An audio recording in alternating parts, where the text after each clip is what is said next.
ए भगवान, जिंदगी में कितना भी डाउनफॉल दे दो, कितना भी सेटबैक दे दो, बस जो कमबैक देना ना, वो ऋषभ पंत जैसा देना। अब देखो, ऋषभ पंत को आज मौका मिलता है। ऋषभ पंत आज कुछ 18 महीने के बाद इंडियन जर्सी में दिखते हैं और 32 बॉल में अपनी हाफ सेंचुरी कंप्लीट कर देते हैं। वही ऋषभ पंत जो जब आईपीएल में शुरू के कुछ मैचेस में स्ट्रगल कर रहे थे तो लोगों ने कहा कि जी जबरदस्ती टीम में लेकर आ जाया गया है, अभी पूरी तरह से फिट नहीं है। आईपीएल में ऑन एंड ऑफ परफॉर्मेंस रही। उसके बाद संजू और ऋषभ, ये दो विकेट कीपर के तौर पर सिलेक्ट होते हैं और ऋषभ पंत को जब मौका मिलता है तो 4 छक्के 4 चौके 32 बॉल में 53 रन स्कोर करते हैं अपने पहले मैच में जो पिछले 18 महीनों में खेला उन्होंने। अब देखो कि एक मौका संजू सैमसन को मिला और एक मौका ऋषभ पंत को मिला।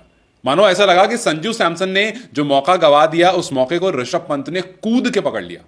और आज ऋषभ पंत का हमें हर वो शॉट, हर वो चीज दिखी जो हम ऋषभ पंत में पहले देखा करते थे। ऐसा नहीं लग रहा है कि ऋषभ पंत 18 महीने के बाद आ रहे हैं। ऐसा नहीं लग रहा है कि ऋषभ पंत मानो बहुत टाइम के बाद इस जर्सी में और इस पिच पर, इस ग्राउंड पर आकर के इस तरह से खेल रहे हैं। हाँ, इस बीच में लोगों ने यह जरूर बोला कि वाई संजू वाई। मतलब आप देखो, आज रोहित शर्मा और संजू सैमसन ये आए ओपन करने, तो लोगों ने कहा कि अच्छा, संजू को प्रायोरिटी दी जा रही है, संजू को मौका दिया जा रहा है, क्योंकि अक्सर ये सवाल उठता है कि जी संजू को क्यों नहीं मौका दिया जाता। तो जब तक मैच शुरू हुआ संजू ने ज्यादा देर कंफ्यूज नहीं रखा, क्योंकि संजू ने 6 बॉल खेली, 1 रन किए। हाँ, शुरू में यह जरूर हुआ कि पंत को मौका नहीं मिला, संजू ऊपर आए। फिर लोगों ने कहा कि जी अक्सर ऐसा होता है ना कि इट्स बीसीसीआई अगेंस्ट संजू। हमेशा हम बातें सुनते हैं ना कि जी बीसीसीआई जो है वो संजू के अगेंस्ट है, लेकिन मैच खत्म होते होते ऐसा लगता है कि संजू जो इनिंग खेलते हैं वो बीसीसीआई के अगेंस्ट खेल जाते हैं। उसका मतलब यह था कि संजू रन स्कोर कर पाते नहीं है, जब जब उनको मौके मिले हैं कुछ खास परफॉर्म कर नहीं पाए। और जाहिर सी बात है, 11 खिलाड़ी आप अगर मौके छोड़ोगे तो दूसरा खिलाड़ी वहां पर मौजूद है उस मौके को ग्रैब करने के लिए। और ऋषभ पंत ने बिल्कुल ऋषभ पंत स्पेशल स्टाइल में इसको ग्रैब करा है। आपने आज 1 हैंड सिक्सेस भी देखे, आपने वो नो लुक शॉट भी देखा, तो जिसको देखकर कुल मिलाकर ये था कि ऋषभ पंत जो है वो फुल फ्लेजेड, और अगर इस फॉर्म में दिखते हैं तो आगे आने वाला पूरा एंटायर टूर्नामेंट जो है वो बहुत क्रेजी जाने वाला है।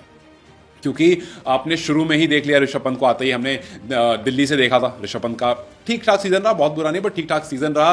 और जब बांग्लादेश के सामने छक्के पर छक्के बरसा रहे थे, 4 छक्के 4 चौके, तो कहीं ना कहीं फैंस ने यहां तक कह दिया कि कोहली भैया अगर आप देख रहे हैं तो देख लीजिए, अगर नंबर 3 पर मौका मिलता है तो ऐसे आकर के कम बॉलों में भी हाफ सेंचुरी की जा सकती है। हाँ, ऋषभ पंत अपनी हाफ सेंचुरी कंप्लीट करने के बाद चले गए, क्योंकि ऑब्वियसली प्रैक्टिस मैच था, औरों को मौका मिलना था। और आज के मैच में कुल मिलाकर सारे बैटर को मौका मिला, लेकिन सबसे ज्यादा अटेंशन किसी ने ग्रैब किया तो वो किया ऋषभ पंत ने, और सबसे ज्यादा निराश किसी ने किया तो वो किया संजू सैमसन ने।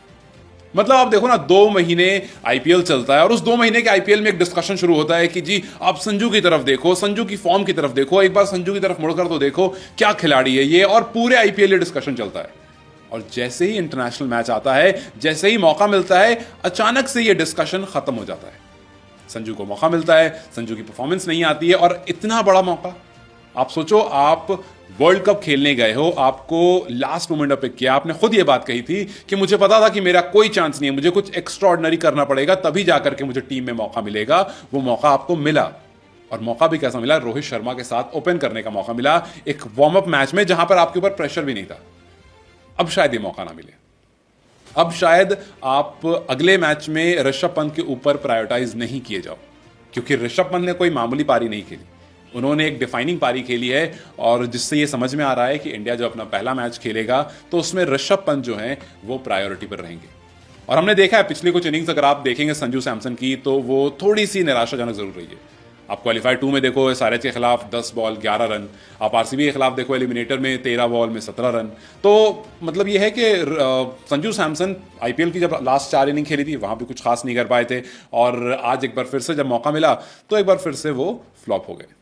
तो खैर अब देखते हैं कि रोहित शर्मा की नज़र इन पर किस तरह से है, क्योंकि पिछले कुछ मौक़ों पर जब जब आपको बड़े मौके में मिले तब तक आपने काम नहीं किया। आप चाहे 2013 के एलिमिनेटर क्वालिफायर को उठाकर देख लो, उससे पहले 2015 में देख लो, 2018 में देख लो, जो नॉकआउट और प्रेशर वाले मैचेस हैं उसमें काफ़ी बार संजू फ्लॉप हुए हैं। और आज एक बार जब प्रेशर होगा, अगर बहुत से बहुत तो आपको सिलेक्शन का प्रेशर होगा, लेकिन इंटरनेशनल लेवल पर इतना तो खैर रहता ही है। तो खैर कुल मिलाकर यह है कि हमें आज ऋषभ पंत स्पेशल देखने को मिला, हमें वो नो लुक शॉट्स देखने को मिले, हमें वो 1 हैंड 6 देखने को मिला। तो ऋषभ पंत की तरफ से जितना हो सकता था वो सब कुछ मिला, और संजू की तरफ से एक बार फिर से निराशा मिली। क्या आपको लगता है अभी भी रोहित शर्मा आयरलैंड जैसी टीम के खिलाफ अगर मैच खेलेंगे तो शायद संजू सैमसन को मौका दें और ऋषभ पंत को बैठने को कहें, या फिर ऋषभ की आज की पारी ये बात बताती है कि अब फिलहाल ऋषभ के अलावा कोई दूसरा ऑप्शन नहीं है, या फिर इंडिया को दूसरे ऑप्शन की तरफ देखना नहीं चाहिए। आपको क्या लगता है? अपनी राय मुझे कमेंट सेक्शन में जरूर बताएं। वीडियो अगर पसंद आई तो लाइक और शेयर जरूर करें।